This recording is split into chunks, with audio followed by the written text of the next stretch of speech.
transition is very important part of training, because transition, let's talk about it and say what transition is. Transition is changing gait, changing pace, changing speed, going from a walk to a trot, from a trot to the lop, from the lop to the trot, from a trot to the walk, and then go to a stop.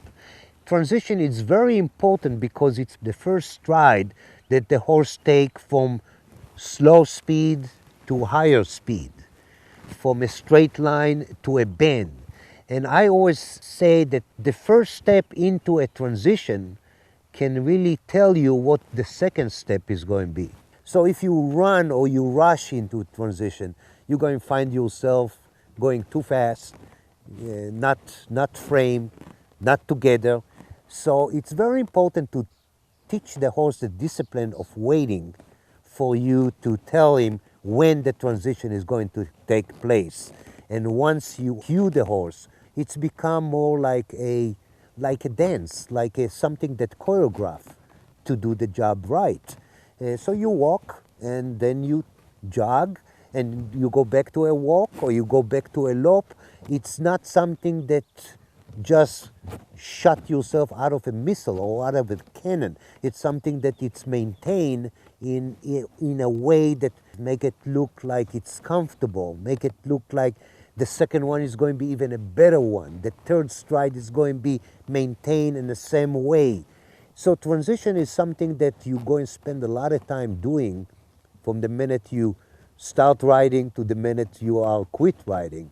It's all about transitions. To teach a horse transition, you need to realize that the horse need to know what's the cue for him, or to understand the language of what you're telling you want to do. I mean, you can really teach a horse to do things by take your heads off. You know, every time you take the head off, he's going to go to a trot.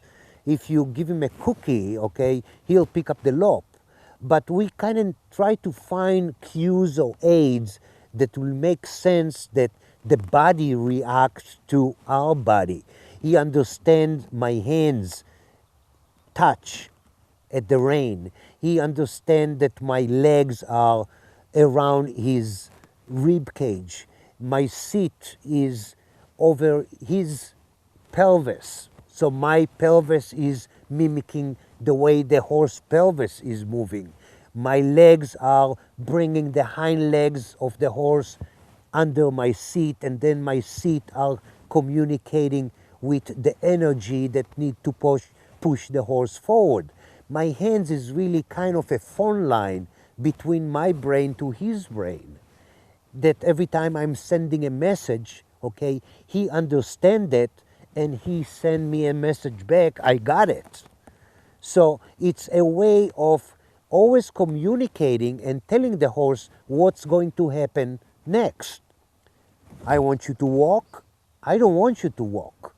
I want you to go back. I want you to move your right front to the right. I want you to move your left front to the left. So you need to find a way to communicate with every part of your body to create transitions. Transition are movement. It's a telling the horse things that you want him to do next. Not now, but next. Next would be do it now, or do it later, or do it in 2 steps, or do it in 3 steps. And it's a point of learning how to communicate.